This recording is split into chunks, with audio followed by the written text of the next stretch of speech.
Good afternoon, good morning, good evening, good whatever time of day it may be for you, ladies and gentlemen.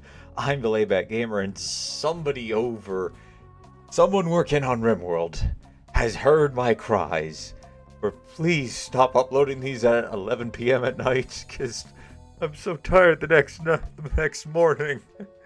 Nah, nobody probably heard. In all honesty, they just went, hey, you know what? We're going to post it this time since we have it ready. And, well, yes, we're here to take a look at Biotech 2 pre-combat. I already screwed that up. Biotech Preview 2 Combat Mechanoids Pollution and Super Mechanoid Bosses. Now, I already had a bit of a read through, a quick glance of this article. And later this week we'll be taking a look at reproduction, children, vat growing, and genetic modifications. I think that's the last of it too, so we might be getting this really quickly. Anyways, Mechanoid Commanders. Biotech introduces 3 new Commander Mechanoids to fight, defeat these super deadly enemies, and harvest special Mechanoid chips from their smoking husks to advance your Mechanoid technology. You can provoke super mechs into attacking your colony by using singular devices, but be prepared. Each Mechanoid commander drops a different Mechanoid chip. First time you acquire each of the chip, you'll unlock a new tier of Mechanoid research. Mechanoid chips are also used as resources to produce top-tier Mechanoids and Mechanator Upgrades. With enough chips, you can power your humble Mechanator into an unstoppable mech lord. And this was we'll just pull this up here. We'll get to reviewing them or over to them. No, I do not care, Microsoft Edge. So as we see down here, this I forget which one we were looking. I think we were looking at this one and another one last week, or not last week, and I think at the first episode. And this is actually a Mechanoid commander. I think that he is too, and so is this guy, if I recall. So, oh dear, I double opened a bunch of these. Yep, I did. So, pardon me as I quickly close every other one up, since we don't need it. I thought I had to double click in order to open it, so that's my bad. Alrighty. So they created these to add a little more meaning to a little more meaningful milestones to Mechanoid production, progression of production, which I actually think is really cool. It's nice to see some tougher Mechanoids get added into the game. I kind of hope they maybe eventually add some more in later down the line. Maybe another boss or two. That would be really cool. Let's see. We had some new controllable Mechanoids. Yes, we already mentioned that. You'll be able to fight Mechanoid commanders at your own speed. Unlike other challenges in Rimworld that scale as your colony wealth grows, Super Mechanoids scale with the number of times you call them in. Alright, that's nice. So you call them in, they come in as kind of weak, or as a weak force. Then, if you weren't able to repel them very easily, you take some time, you build up, you build stronger, you make sure you're over-prepared because it's going to hit harder the next time, and then you go for it. That's nice. They come with escorts, escort mechs of all of the types, and combat to add their combat power, bringing a new escort every time they're called, and require a different tactical approach for each engagement. I guess you can't say they bring in a bunch of these militia here. They or militants, I think they're called. I essentially don't expect a bunch of militants next time. It's probably going to be a mix or none at all, if any. So they got quite a bit to go through.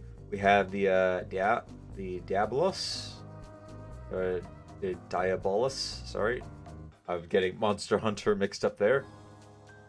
An ultra heavy mechanoid with a high energy Hellsphere cannon, made for siege breaking. Its Hellsphere cannon takes time to charge up a shot, but can melt concrete and vaporize bone.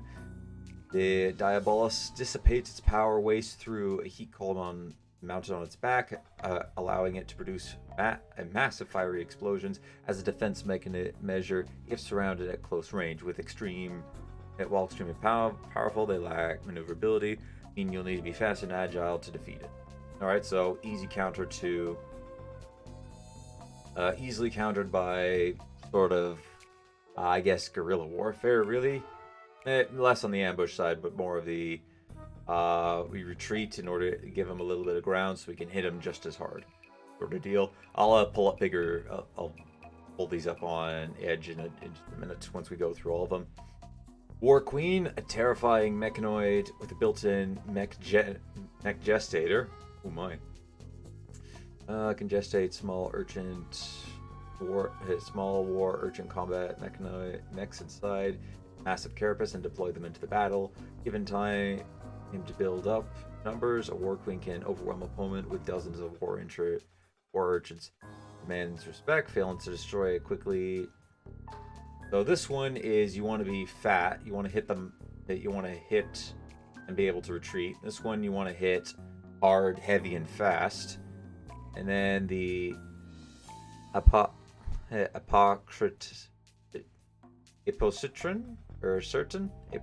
I don't think I pronounced that right, is an intelligent commander or mechanoid and psychic warrior that harbors endless hatred for humanity. Not much known about it, except its psychic powers poisons the human mind with rage. Its weapon is hatred. Alright, so this is going to turn your big strong colonists against you. I guess swarming it would probably be the best idea. But kind of different strategies to counter each of them. So with the well, that didn't really blow up very well. Oh, I don't care for that. Can I zoom in by chance? There we go. There we go. We can zoom in at least. So with the I already forgot what their names were. Diabolus. The Diabolus, you want to do hit and run attacks, preferably take it out by from range. The War Queen, you want to get up in there and kill it before it starts gestating too many mechs. And the one I can't pronounce, you want to, I guess, swarm it. So swarm it with a lot of pawns, so that hopefully whenever it drives one mad, it quickly starts engaging in it again. Or maybe you just use your own mechanoids in order to attack it. Combat Mechanoids. I really wanted to check this out last time. So, yeah, it's nice to see that we get them. Nice that you'll be able to resurrect the destroyed mechanoids in gestator tanks. Or protecting your very mortal mechanator is crucial. Yeah, you gotta make sure you keep them protected, else it's not going to work. So we have the Minotaur, which was the first one that we saw. We saw this last week. It's cannon, essentially just a cannon fodder. You guys can read. I'm not going to read all of them since I'm not going to read some of the stuff. It's pretty self-explanatory. Torture, a close approach war mechanoid that's specialized. So it's the incendiary, just spraying fire out. Starts wildfire with ease. Yep.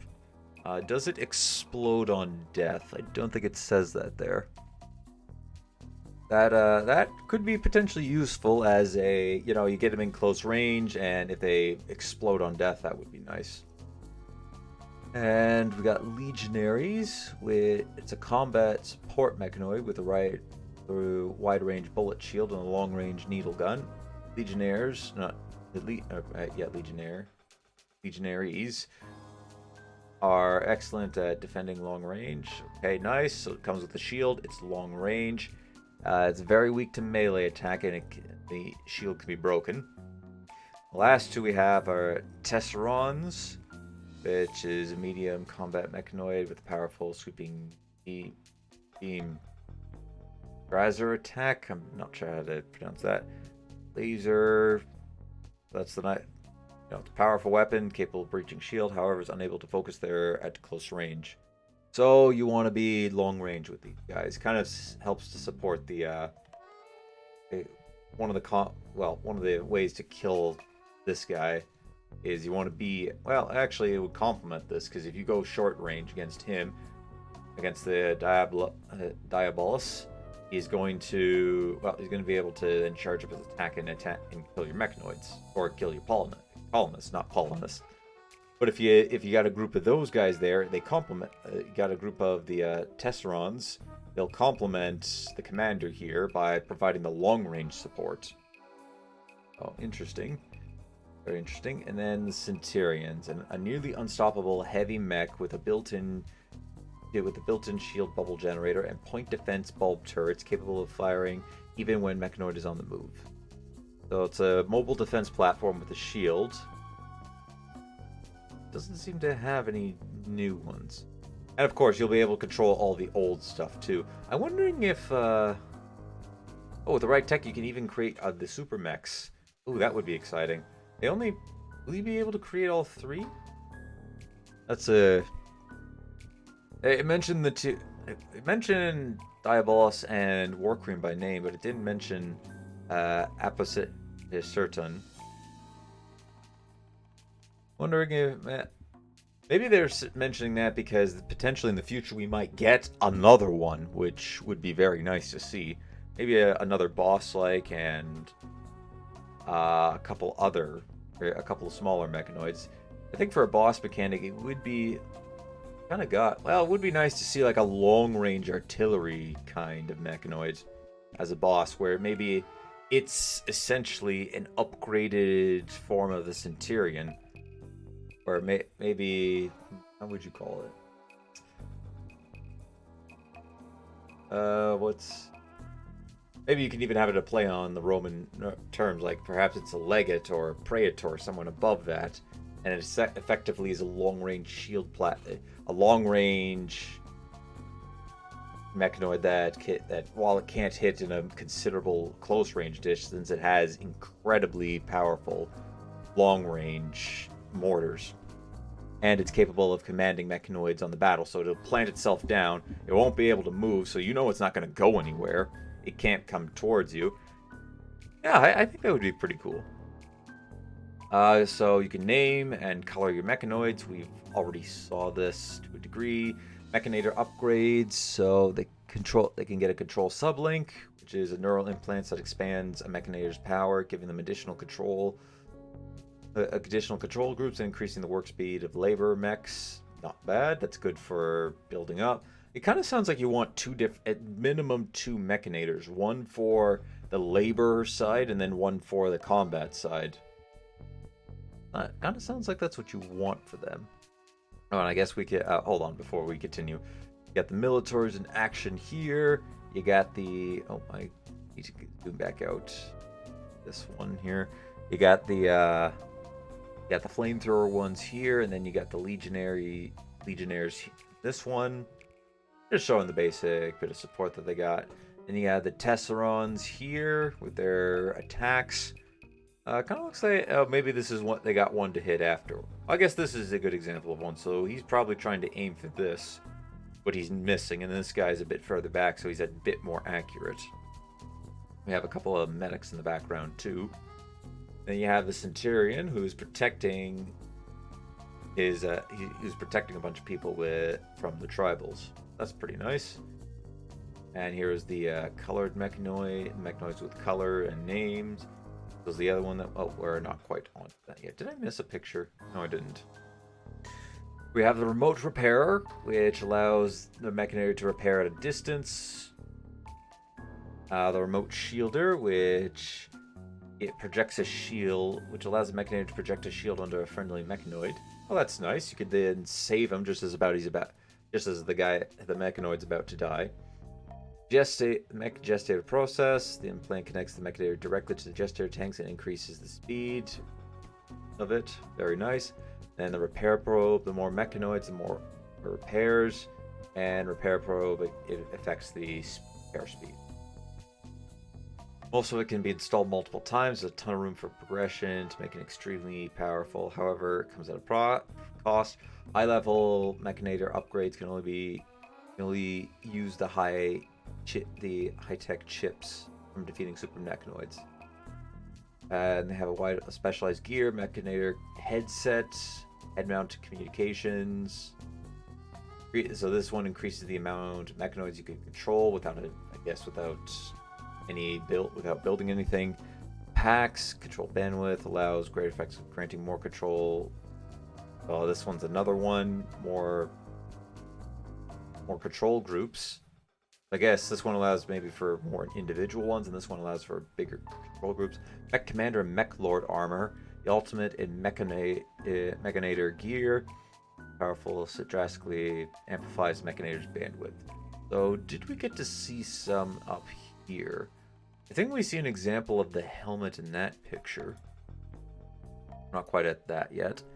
Yeah, it looks like we see a good example of that in this picture. That might be the armor he's wearing. That's a good example of the headset that it comes equipped with. It kind of looks like a gun link, if I'm being honest. Then here, I wonder if that's if on their if they have on their packs. That's part of it. It's part of the gear. Might be the packs. Yeah, it's probably the packs that we got sitting on the back. Yeah, nice little bit of upgrades there.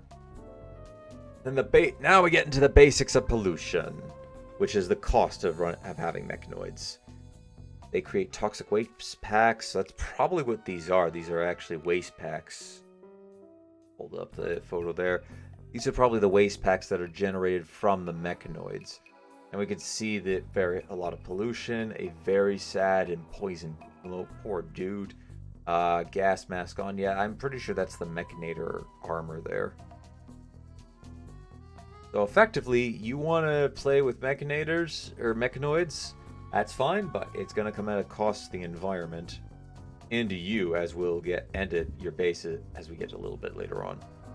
They're not the only source of pollution. Toxifier Generators provide a steady supply of power, but pollute the terrain around them.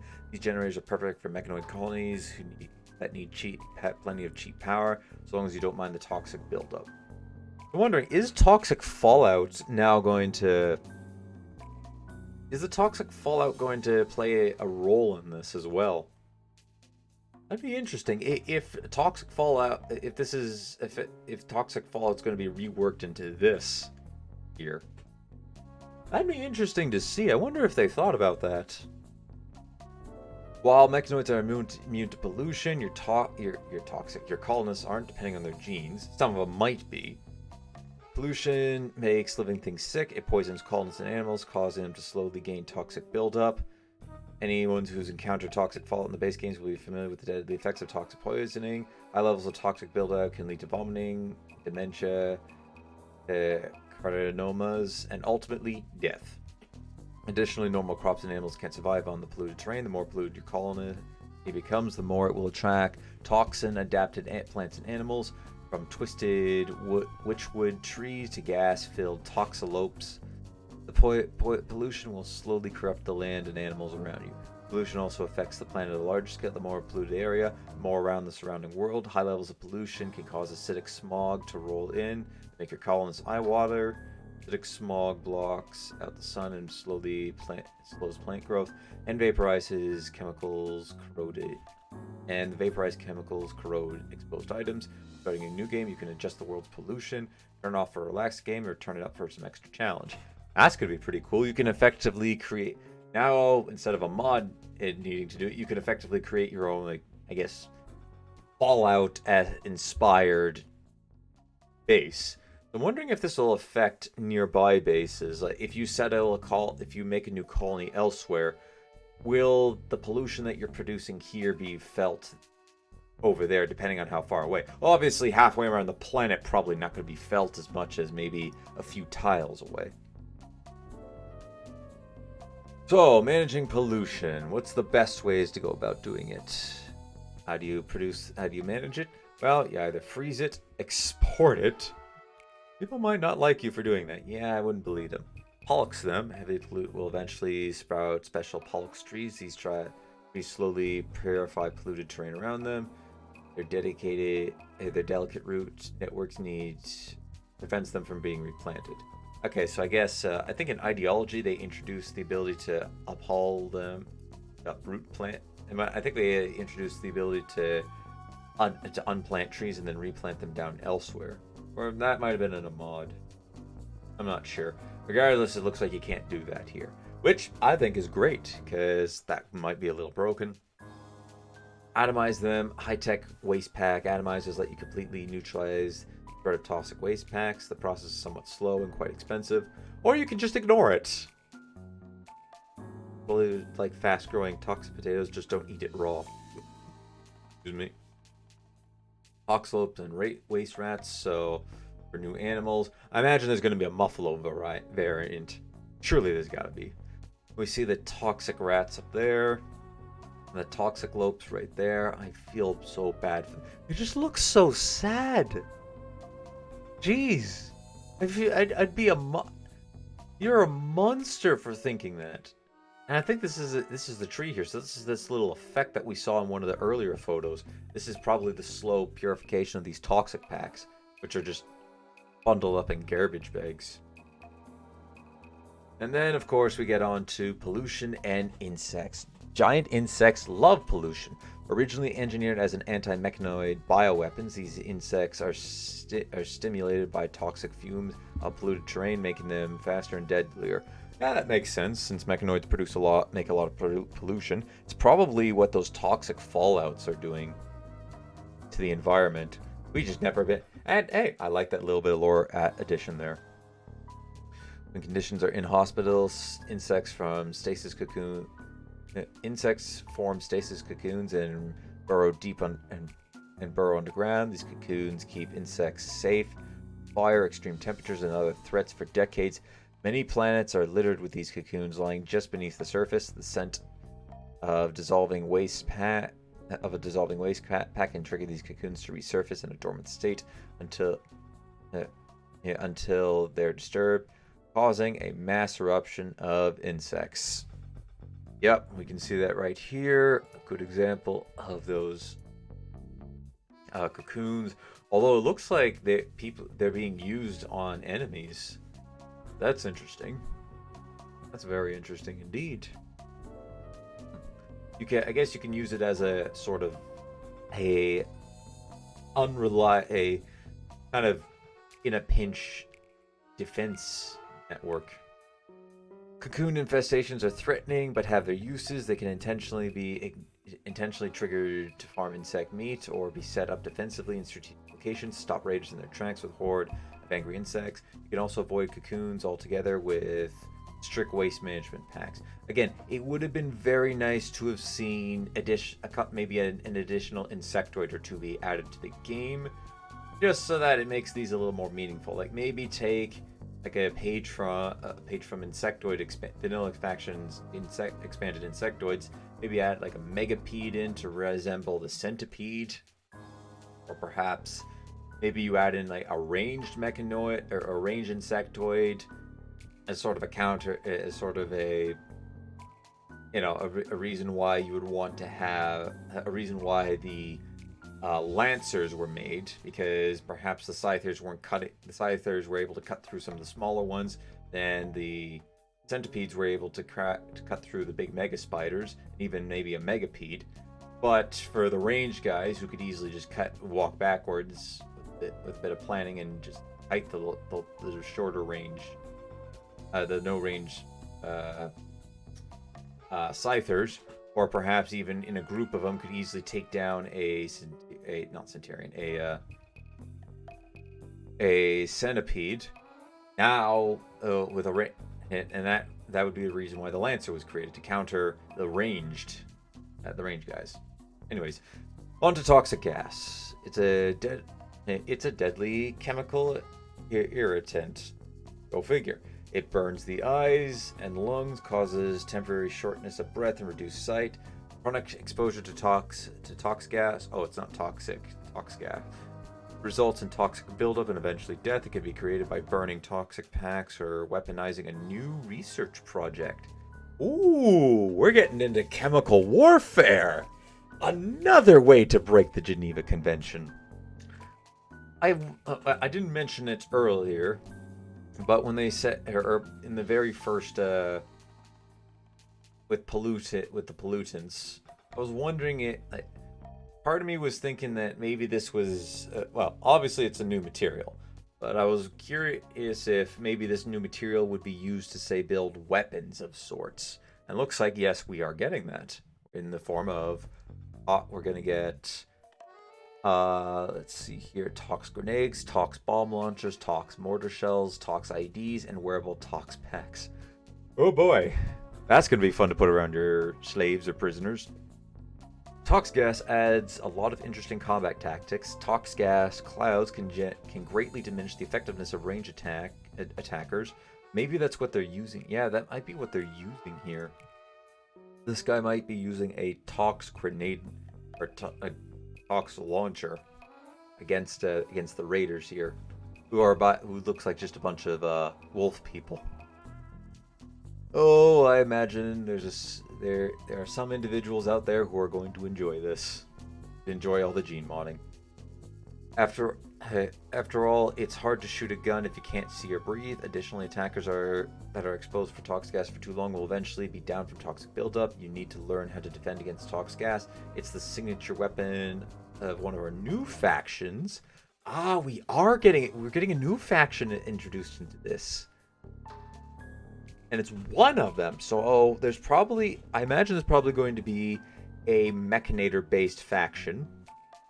Got people who want to use mechanoids, maybe not to the extent that, say, a spacer would, like in Vanilla Factions Expanded Mechanoids.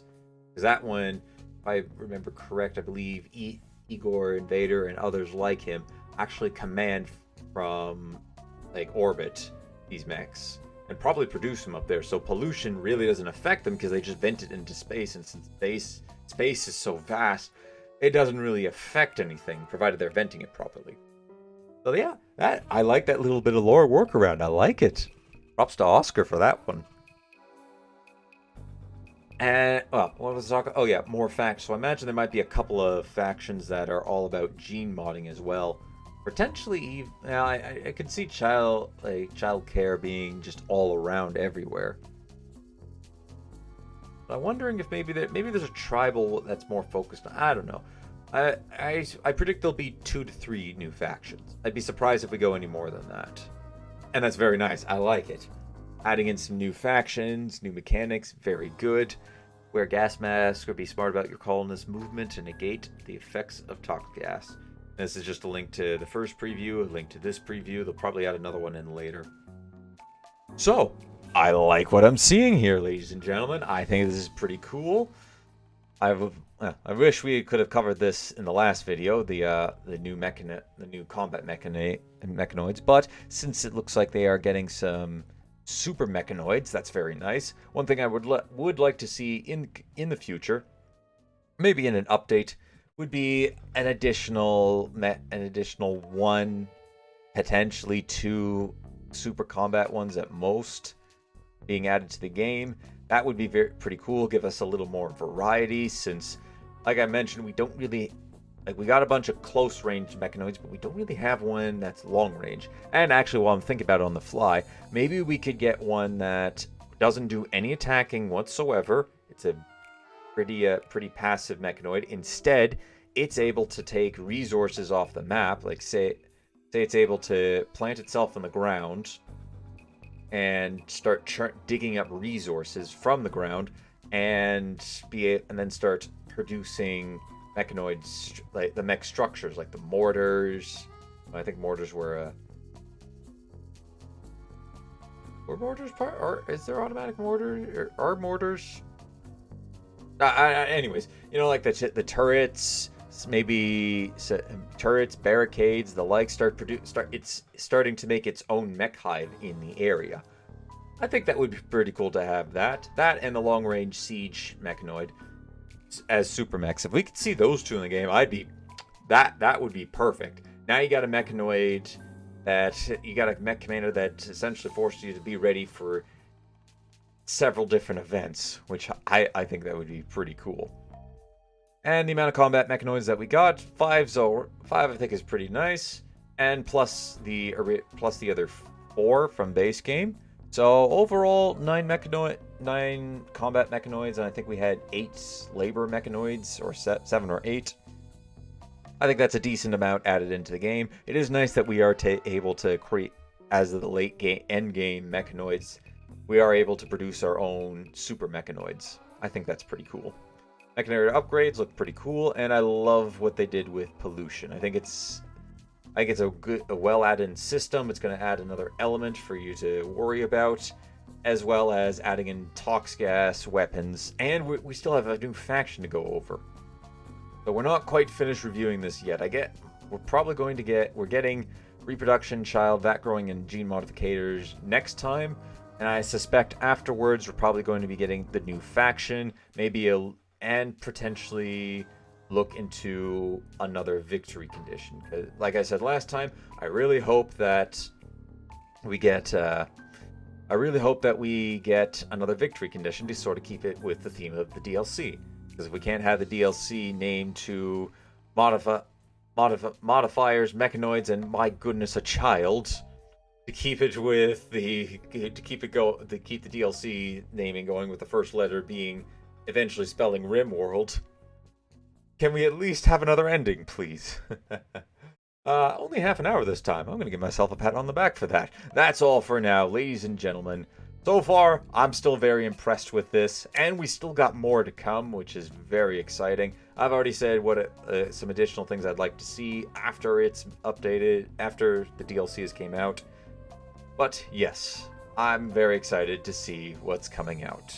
As well as I'm also excited to do chemical warfare.